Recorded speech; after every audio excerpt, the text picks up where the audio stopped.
চললাম কুমায়ুন ভ্রমণে। ঘুরব নৈনিতাল, বিনসর, চৌকড়ি, কৌসানি, মুন্সিয়ারি। অনেক দিন ধরেই নৈনিতাল যাবার ইচ্ছা, কিন্তু হয়েও যেন হচ্ছিল না। অবশেষে ট্রেনের টিকিট কেটে KMVNের ট্যুরিস্ট লজ বুক করে ফেললাম। বেরিয়ে পড়লাম কুমায়ুন ভ্রমণে। হাওড়া স্টেশনে যাওয়ার জন্য খুব সকাল সকাল বাড়ি থেকে বেরিয়ে পড়লাম। প্রায় 5:30টার সময় ট্যাক্সি ধরে আমরা চলে আসছি হাওড়া স্টেশন। আমাদের ট্রেন লালকুয়া এক্সপ্রেস হাওড়া থেকে ছাড়বে 8:15। আমরা সবাই হাওড়া স্টেশনে চলে এসেছি। কিছু খাবার দাবার কিনে নিয়ে বসে আছি। ট্রেন প্ল্যাটফর্মে দিয়ে দিয়েছে। আমরা এই লালকুয়া এক্সপ্রেসে করে চলে যাব লালকুয়াতে। ওখান থেকে গাড়ি আমাদের বুক করা আছে, সেই গাড়িতে করেই চলে যাব। প্রথমে যাব বিনসর, চৌকড়ি, তারপর মুন্সিয়ারি, কৌসানি এবং নৈনিতাল। এই লালকুয়া এক্সপ্রেসটা সপ্তাহে একদিন করে, শুক্রবার করে, কিন্তু তবুও এই ট্রেনটা আমরা ধরেছি। তার কারণ এই ট্রেনে যেতে অনেক কম সময় লাগে। আর কিছুক্ষণের মধ্যেই ট্রেন লালকুয়া স্টেশনে ঢুকে যাবে। গাড়ি আমাদের আগের থেকে বুক করাই ছিল। লালকুয়া স্টেশনে নেমে সামান্য একটু টিফিন করে নিয়ে আমরা বেরিয়ে পড়লাম বিনসরের উদ্দেশ্যে।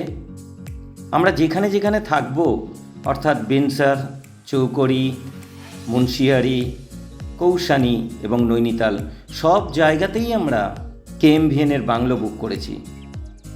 কলকাতায় নেতাজি ভবন মেট্রো স্টেশনের কাছেই ওদের অফিস, ওখান থেকেই আমরা ঘরগুলো বুক করেছি।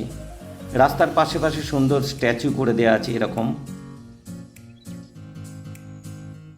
এগিয়ে চললাম বিনসরের উদ্দেশ্যে। বিনসরে আমরা যেখানে থাকব সেটা জঙ্গলের মধ্যে। একমাত্র KMVNেরই ওখানে ট্যুরিস্ট লজ বা বাংলো আছে, আর কোনো হোটেল, প্রাইভেট কোনো থাকার জায়গা নেই। খুব সুন্দর লাগছে আকাশটা, নীল আকাশ, সাদা তুলোর মতো মেঘ, দারুণ লাগছে দেখতে।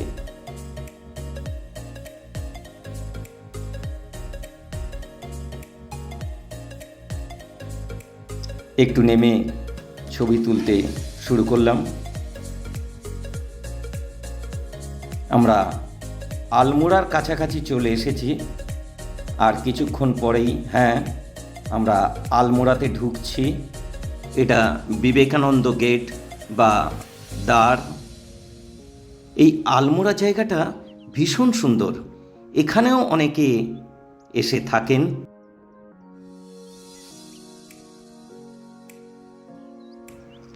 একদম ঠিক যেন ছবির মতো জায়গা। খুব সুন্দর জায়গা আলমোড়া। যদিও আমরা এখানে থাকবো না, আমরা একেবারে চলে যাব বিনসর। এখান থেকে আমাদের জঙ্গলের মধ্যে ঢুকতে হবে এবং জঙ্গলের মধ্যে ঢোকার জন্য টিকিট কাটতে হবে। প্রত্যেকের জন্য 200 টাকা করে টিকিট, গাড়ির জন্য 250 টাকা, এবং কেউ যদি স্টুডেন্ট থাকে তার জন্য 50 টাকা। মোট 1100 টাকার টিকিট কেটে আমরা ভিতরে প্রবেশ করলাম। দারুণ ফুল, এখানকার লোক বলে বুরাস ফুল। আমরা KMVNের বিনসরে যে বাংলো আছে সেখানে চলে এলাম। ঘরে জিনিসপত্র রেখেই চলে গেলাম সানসেট পয়েন্টে। এখান থেকে সূর্যাস্ত দেখব। অসাধারণ লাগছে সূর্যাস্ত দেখতে, কিন্তু প্রচুর গাছপালায় দেখার অসুবিধা। খুব সকাল সকাল ঘুম থেকে উঠে চলে এসেছি KMVNের সানরাইজ পয়েন্টে। এখান থেকে সানরাইজ দেখব। এখান থেকে পুরো হিমালয়ান রেঞ্জটা খুব সুন্দর দেখা যায়। আর কিছুক্ষণ পরেই সানরাইজ হবে, সানরাইজ দেখব। এই কুমায়ুন বেল্টে কেএমভিএনের যেখানে যেখানে বাংলো আছে সব কিন্তু খুব ভালো জায়গায়। সানরাইজ হচ্ছে অপূর্ব, অসাধারণ অসাধারণ সুন্দর এক সানরাইজ উপভোগ করলাম।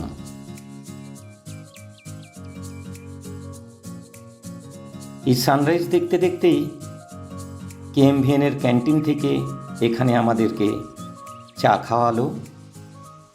এবার আমরা ক্যান্টিনে চলে যাব এবং সেখানে ব্রেকফাস্ট করব। কেএমভিএনের বাংলো বুক করলে একটা সুবিধা আছে, বেশ কিছু জায়গায় রাতের ডিনার এবং সকালের ব্রেকফাস্ট কমপ্লিমেন্টারি, ফ্রি, বুফে সিস্টেমে খাওয়া, যত ইচ্ছা খাওয়া যেতে পারে, কিন্তু মাছ বা মাংস থাকে না, ডিম দিয়েই ব্রেকফাস্ট বা ডিনার সারতে হয়। আর কিছুক্ষণ পরে আমরা এখান থেকে বিদায় নেব। বিনসার থেকে আজই আমরা চলে যাব চৌকড়ি, ওখানেই রাত্রি যাপন।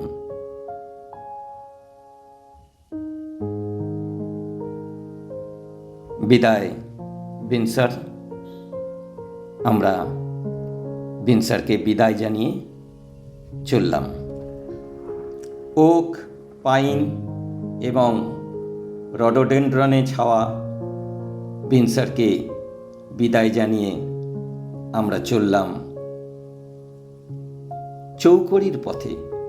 এবং চৌকড়ি যাওয়ার পথে যে যে স্পটগুলো পড়বে আমরা সব দেখব।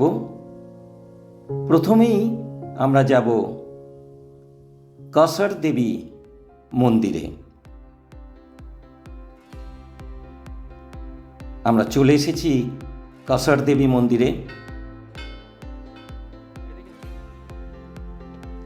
এই মন্দিরে কাছেই শিব মন্দির রয়েছে, যেখানে বিবেকানন্দ বারবার এসেছিলেন এবং এখানে এসে উনি ধ্যানে মগ্ন হতেন।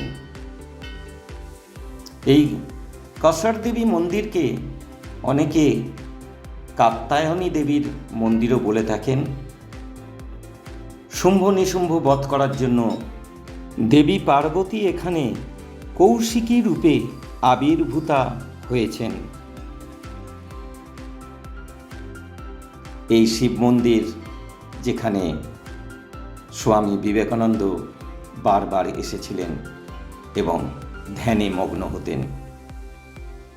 এখানে একটা চুলা জ্বলছে, সেই চুলার আগুন কখনোই নেভানো হয় না এবং এই চুলার আগুনের ছাই বা ভস্ম মাখলে নাকি মনস্কামনা পূর্ণ হয়। কাসার দেবী মন্দিরের সামনে থেকে চারিদিকের অপরূপ দৃশ্যাবলী।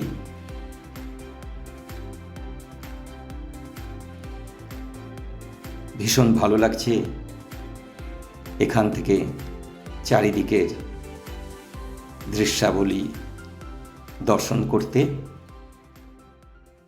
এটা গোলু দেবতার মন্দির। জায়গাটার নাম চিতই, আলমোড়াতেই অবস্থিত গোলু দেবতার মন্দির। প্রচুর ঘণ্টা বাঁধা আছে এই মন্দিরে। এখানে নাকি বাবা গোলুদেবকে স্মরণ করে মনের কোনো ইচ্ছা কাগজে লিখে টাঙিয়ে দিলে গোলু দেবতা নাকি মনস্কামনা পূর্ণ করেন। যাদের যাদের পূর্ণ হয় তারা আবার এই সমস্ত এখানে ঘণ্টা বেঁধে যান। এই জায়গাটার নাম সেরা বাজার। এই নদীর মাছ নাকি খুব বিখ্যাত এবং খুব টেস্টি। হোটেলে হোটেলে এই নদীরই মাছ পাওয়া যায়।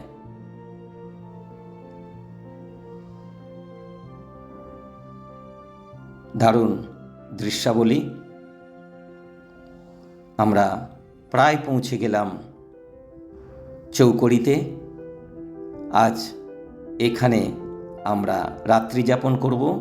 এখানেও রাতের ডিনার এবং সকালের ব্রেকফাস্ট ফ্রি আছে।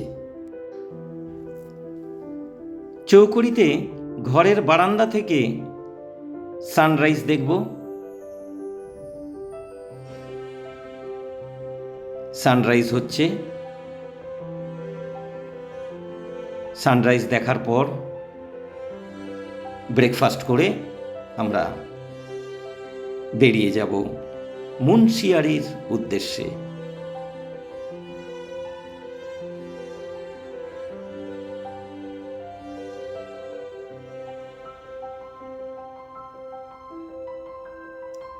এখান থেকে পঞ্চচল্লিটা খুব ভালো দেখা যায়, ভীষণ সুন্দর লাগছে দেখতে। দারুণ দৃশ্য সত্যি। কেএমভিএনের বাংলোগুলো এমন এমন জায়গায় করা আছে যেখান থেকে ভিউ পয়েন্টগুলো খুব ভালো পাওয়া যায়। এদের ঘর সম্বন্ধে কোনো কিছু বলার নেই, এবং যে সমস্ত ব্রেকফাস্ট বা ডিনারে খাবার দাবার দিচ্ছে সে সম্বন্ধেও কিছু বলার নেই। চৌকড়িকে বিদায় জানিয়ে আমরা বেরিয়ে পড়লাম।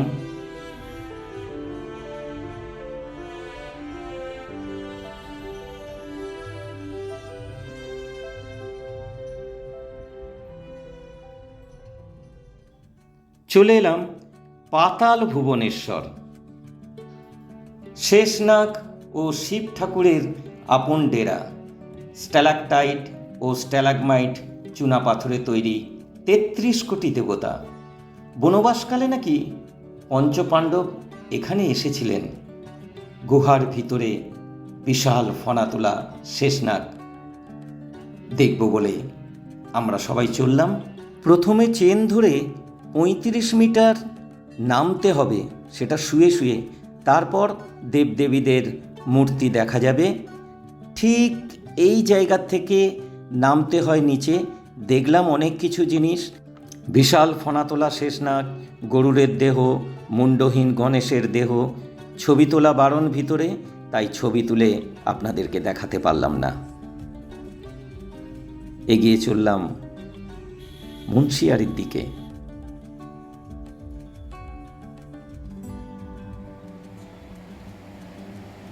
পথেই পড়ল নাচনি নদী। এই নদীর কাছে একটু গিয়ে আমরা সবাই নদীর জল স্পর্শ করলাম। দারুণ ঝর্ণা, সবাই খুব আনন্দ করলাম, কিন্তু বড্ড রোদ।